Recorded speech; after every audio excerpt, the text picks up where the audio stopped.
Hey guys, it's Brennan the Paleo Dude, and welcome back to another Jurassic Park toy review. I have not been reviewing the old figures in a while, but I'm finally going to get back into it now that I've been collecting a few more.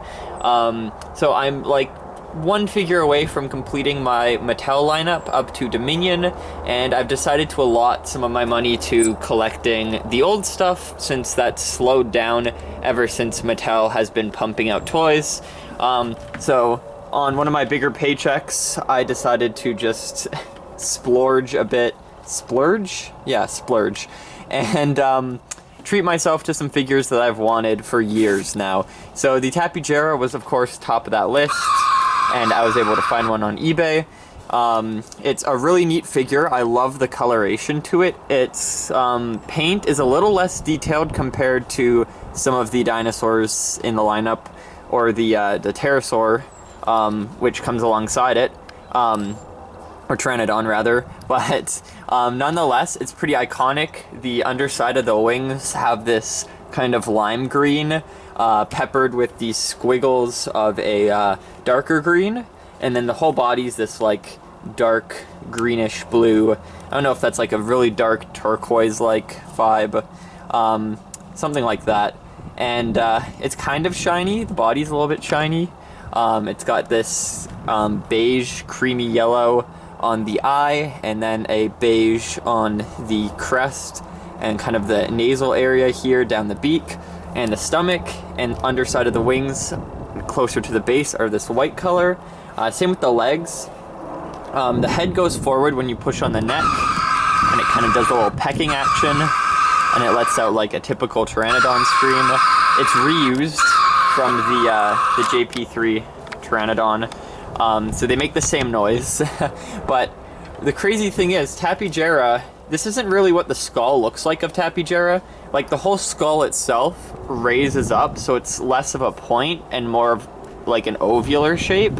But instead, they just took a Pteranodon skull and they added like this long bony branch, which it does technically kind of have that, and they just put a skin flap in between, which I think is pretty cute, pretty funny. Maybe InGen just had nothing but Pteranodon DNA and mixed a little bit of Tapejara DNA in there, since Tapejara is pretty tiny and this figure's massive. So yeah, I'll compare it to the Mattel one real quick, which is a lot smaller in size, and the skull shape's a bit more accurate. You can see it's less pointy at the beak. It's more of like an ovular or rectangle shape. It does have that little crest sticking out the back, and they still did that the big crest part on the top. But it kind of has a goofier look to it, less menacing, and you can see there's a major size difference in comparison. So the Tappy also includes this battle damage mark on the back, that when you press on this little bone sticking out,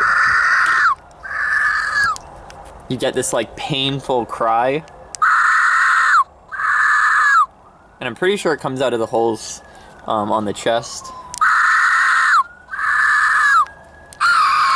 So those are the two sound effects for this guy. I like the detailing on the skin membrane that the crest has.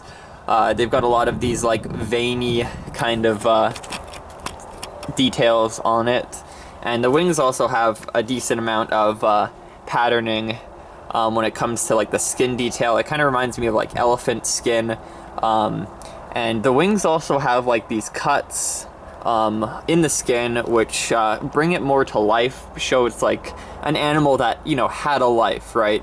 It's been through hardship, and it's got all these like wounds and scars to show that. I love that detail in the wings for sure. The rips and tears are pretty cool. You can see it has 3 fingers here, and then this 4th finger is elongated to the tip. It's got 5 claws down here, one of which is pulled back a bit. And the feet are kind of like in grabbing position. You can put your fingers in there and they kind of grab onto those. But this makes the figure have difficulties standing. You kind of need to rotate the feet forward. They're on a hinge right there.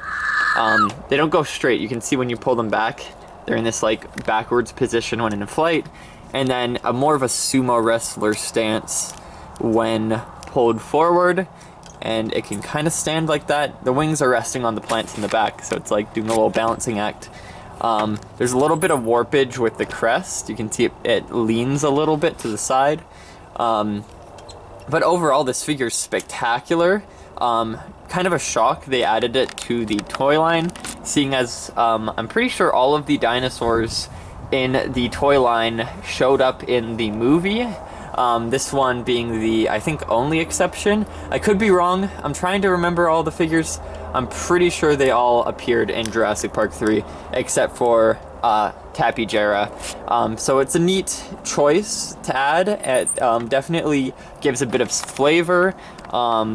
Not necessarily saying in canon that Tapejara was on Sorna in JP3, but it's a neat idea that there's more than one species of pterosaur in the birdcage for sure. And I do love that they stylized it more to look like a Pteranodon, but they didn't directly use the JP3 Pteranodon figure's exact wings or legs. They gave it a little bit of variation between that. You can see the wings on the Tapejara are more flappy. They have flappy as in like they're wavy a bit. They're not straight like the Pteranodon wing. Straight, curved. And obviously the legs on the Pteranodon, one's standing, one's kind of pulled back, and these ones are in like grasping position. I think the bodies, oh my goodness, yeah, the bodies are different too. The Pteranodon body's slimmer, Tapejara's is wider, but they have the battery pack and the sound thing at the same level. The necks are different too, and I think the heads might be the same. I'm kind of seeing a little bit of variation. I think the Pteranodon's eye is a lot larger. Yeah, but okay, so I guess everything about the figures are different. That's so cool. They went out of their way to make a completely new looking figure when they could have retooled parts from this one. Like, that's, wow, that's nice. So it's a little bit awkward for standing up and doing photography and stuff, but that's fine. It's still a stunning and nostalgic figure in my opinion, and one of the best due to just the obscurity of the species, and I love the very iconic colors.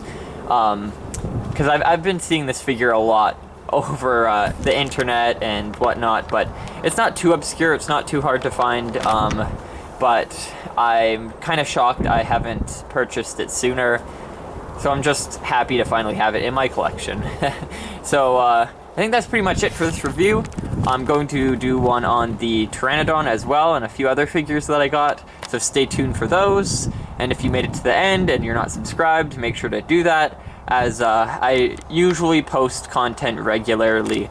And yeah, hope you guys enjoyed, and I'll see you all in the next video. Bye-bye.